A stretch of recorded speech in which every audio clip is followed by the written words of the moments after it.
변호사님, 저 이혼 소송에서 승소할 수 있을까요? 이렇게 질문하시는 경우가 종종 있는데, 이혼 소송에서 승소라는 무엇인가? 그러니까 사안마다 좀 다를 수 있을 것 같아요. 일단은 의뢰인분이 이제 원하시는 바가 다르고 또 사안의 특성이 다르기 때문인데, 예를 들어 뭐 나는 정말 좀 빨리 이혼을 하고 싶다 이러신 경우도 있을 수가 있겠고, 또는 나는 위자료를 꼭 받고 싶다, 상대방의 잘못이라는 걸 분명히 하고 싶다, 이제 이러신 경우가 있을 수 있겠죠. 또는 뭐 재산 분할을 좀 합당하게 넉넉하게 받고 싶다 이러신 경우, 또는 양육권을 확실하게 확보하고 싶다, 이렇게 이제 몇 가지 쟁점이 있을 수가 있습니다. 이혼은 일단 이혼이 되냐 안 되냐 부분에 있어서, 만일 우리가 이혼 소송 청구를 했는데 상대방이 이혼에 동의를 한다면 이혼 자체는 결국 쟁점이 아닌 게 되고, 즉 이혼은 되고 다른 것을 가지고 다투게 됩니다. 다만 뭐 피고 입장에서 나는 끝까지 이혼을 안 한다 라는 경우가 분명히 있죠. 뭐 너가 유책 배우자니까 나 이혼 안 해, 또는 왜 그래, 우리 혼인이 왜 파탄이 됐다는 거야, 우리는 노력하면 얼마든지 회복될 수 있어, 뭐 이렇게 나오실 수도 있잖아요. 그렇기 때문에 원고 입장에서는 어느 정도 이혼 사유와 자료를 좀 갖고 있으셔야 되겠고, 뭐 그게 있다면 특히나 빠른 이혼을 위해서는 어느 정도 절차에 있어서도 조금 필요한 조치를 하실 필요가 있겠죠. 예를 들어 내가 오늘 이혼 소장을 접수를 했는데 절차가 지연된다 보니 기일이 계속 잡히지 않고 있다, 이런 경우에 뭐 주로 활용하는 것 중에 하나가 그 뭐 화해 공고 결정을 요청하거나 이제 조정 기일이든 기일을 빨리 잡아달라는 기일 지정 신청을 하기도 합니다.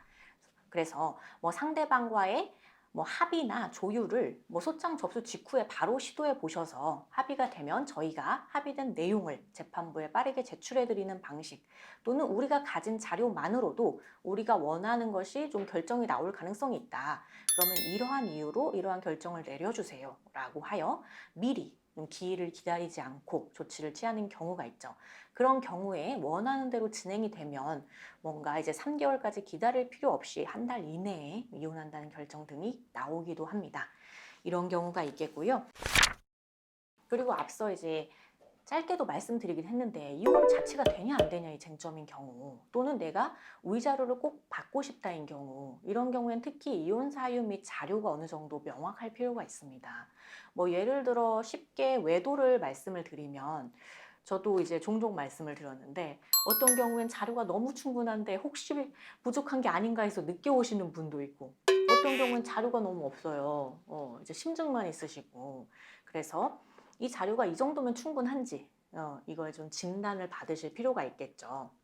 그래서 외도 부정행위 증거 관련해서 일부 오해가, 뭔가 상대방이 뭐 간통처럼 마치 뭐 관계, 성관계를 한 것을 추단할 수 있는 정도의 자료가 있어야 된다고 생각하시는 건 이제 오해이고, 그 정도에 이르지 않는다고 할지라도 뭔가 부부 사이의 신뢰를 깨트릴 정도, 부정행위는 좀 넓은 개념이라고 보셔도 됩니다. 뭐 이성과 좀 스킨십을 한다거나, 뭐 애칭을 쓰면서 뭐 일상을 굉장히 공유하고 애정 표현을 한다거나, 뭐 등등이 있겠죠. 그래서 그 자료의 방식에 있어서는 뭐 동영상이라든지 사진이라든지 대화 내용에 대한 뭐 이제 카톡을 우연히 보고 캡처를 했다든지 뭐 블랙박스라든지 이제 여러 가지가 있겠는데, 그 증거가 뭐 부정행위를 인정하기에 충분하겠는지 등 요건, 그리고 자료 확보 과정에서 혹시 의뢰인이 피해를 입으면 안 되기 때문에 뭐 불법, 형사적인 불법의 문제는 없는지, 이런 것들 진단을 받으셔야겠죠.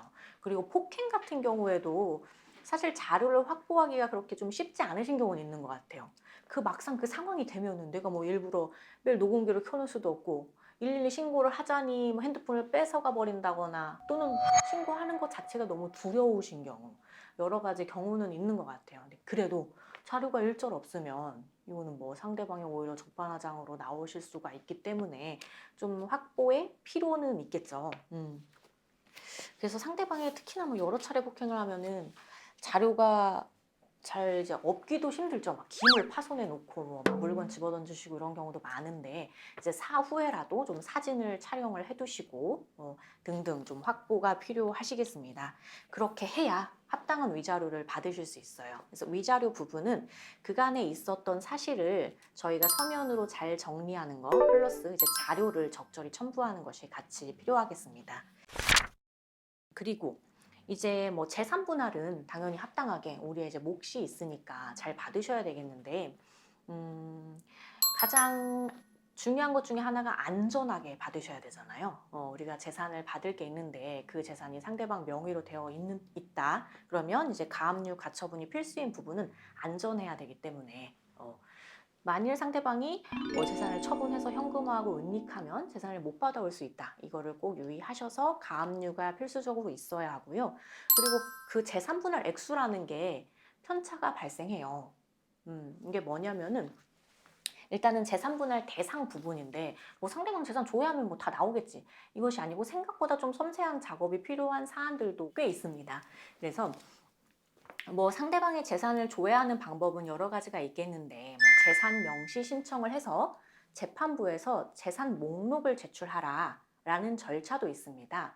그러면 이제 상대방이 재산 목록을 제출할 때 법원에서 고지한 대로 자료를 첨부해야 돼요. 뭐 예를 들어 예금 계좌가 다 나오는 사이트에 들어가서 그걸 첨부를 하고 없으면 없다고 뜨는 자료를 내라 라고 하다 보니까 이제 어느 정도 나올 수밖에 없죠. 뭐 예를 들어 상대방이 뭐 새마을금고 등에 예금이 있는 것 등도 이제 그런 재산명시 신청을 통해서 확인을 하기도 합니다. 왜냐하면 뭐 단위농협이라든지 새마을금고라든지 이런 거는 단지 새마을금고만을 아는 게 아니고 어느 지점에 이제 상대방이 예금을 갖고 있는지를 알아야 되거든요. 별개의 그 독립체로 보기 때문에 부부 사이여도 모르실 수가 있어요. 그래서 이런 절차를 적극적으로 활용을 하고 또 뭐 각종 재산을 직접 기관에 조회할 수도 있겠죠. 뭐 각종 은행권에 조회할 수도 있겠고 뭐 주식, 보험, 뭐 부동산 등등을 이제 조회하는 그런 절차가 또 있을 수 있습니다. 그리고 또 한 가지는 내가 어느 정도 정보를 갖고 있다라고 하면 이제 상대방이 제출하게 만들어주세요라고 이제 법원에 요청하기도 하고요. 그래서 이 두 번째로 말씀드린 각종 기간에 대한 조회도 좀 섬세한 작업이 필요하죠. 상대방이 이러이러한 재산을 대충 알고 있는데 그럼 그걸 뭐 어느 기간에 어떻게 조회를 해야 최대한 나오는지. 그래서 재산분할 대상을 확정하는 과정에서부터 이미 편차가 발생할 수가 있습니다. 또한 어떤 재산이 상대방 명의로는 되어 있어요. 그런데 그걸 가지고 대상이 된다, 안 된다를 가지고 다투기도 하는데 예를 들어 뭐 혼인 전 또는 혼인 중 뭐 상속 증여를 받았는데 다른 일방에 기여가 없다. 이거는 특유 재산으로서 기여가 없으니 대상이 아니다, 대상이다 라고 다투기도 하고요. 또는 저희가 진행한 사례 중에 뭐 상대방 명의가 아닌데 상대방이 본인의 동생 명의로 돌려놓은 것이다. 실제로는 상대방의 재산이다. 라고 해서 대상에 넣은 경우들도 있죠. 이렇게 해서 재산분할 대상에서 일단 편차가 발생한다는 거. 그러면 동일한 대상이어도 가액이 다를 수가 있어요. 저희가 이런 걸 이제 많이 경험하는데 예를 들어 상대방 토지가 있어요. 근데 그 토지가 좀 가치가 나가는 것 같아요. 그런데 토지는 뭐 예를 들어 쉽게 말해 아파트 같은 경우는 뭐 KB부동산 시세를 이제 재판부에서도 따르기 때문에 좀 명확한데 쉽게 말해 이 부동산이 얼마짜리냐 얼마냐가 그런데 이제 토지 같은 경우 좀 명확하지 않더라. 그 양측 진술이 다르더라. 그럼 이제 감정을 진행할 건지 말 건지 그러면 감정을 진행함에 있어서 우리가 적극적으로 어떠한 의견을 어떠한 방식으로 감정인에게 전달할 것인지 등에서 또 편차가 발생하죠. 저 재산을 내가 어차피 한 50%쯤 갖고 올 것 같은데 그게 100억이 되는 거랑 150억이 되는 거랑은 우리가 갖고 오는 액수에서 몇십억의 편차까지 발생하기도 합니다. 실제 진행 사례에서 저희가 감정 결과가 또 잘 나오면 우리가 받아오는 액수가 커지는 것들을 많이 보게 되고요. 우리가 흔히 생각하는 비율, 기여도 부분이죠. 기여도가 뭐 이게 30%인지 40%인지 50%인지 특히 뭐 5% 내지 10% 정도는 동일 사안에서도 편차가 발생할 수 있다고 보기 때문에 기여도에 필요한 주장을 적극적으로 하는 부분이 있겠죠. 그리고 재산 분할 방법 가지고도 좀 다투시죠. 뭐 양측 동일한 부동산을 원하시는 경우 또는 뭐 동일한 분양권을 원하시는 경우 그럴 경우 내가 왜 특히 이 부동산을 갖고 와야 되는지 돈이 아닌 그것에 대한 이제 설명이 필요합니다. 그래서 전 단계에서 편차가 발생한다. 이죠. 그래서 재산 분할에서 내가 합당하고 원하는 결과를 갖고 오려면 특히 가압류부터 시작을 하셔서 전반적으로 잘 진행을 하실 필요가 있겠습니다. 또한 친권 양육권 부분이죠. 우리가 이제 승소할 수 있냐에서 친권 양육권을 양측 다 원하시는 경우, 사실 원하시기는 하지만 어느 한쪽이 굉장히 우위에 있는 경우도 있어요. 근데 그렇지 않은 경우, 뭔가 진행을 어떻게 하는지에 따라 달라질 수 있다. 이런 경우 이것만큼 치열한 사안이 또 없다고도 하시죠. 항상 이혼의 과정이 아이에게 상처가 될 수 있다고 하는데 그 상처를 어떻게 최소화할 것이냐, 내가 진정 아이의 복리를 위해서 생각하고 있는지는 저는 뭐 우리의 의뢰인 분에게도 좀 말씀드리는 부분입니다. 그래서 내가 정말 양육자로 지정돼야 하는 것인지, 아이를 위해서 그렇다면 어떤 절차를 거쳐야 되는지이죠.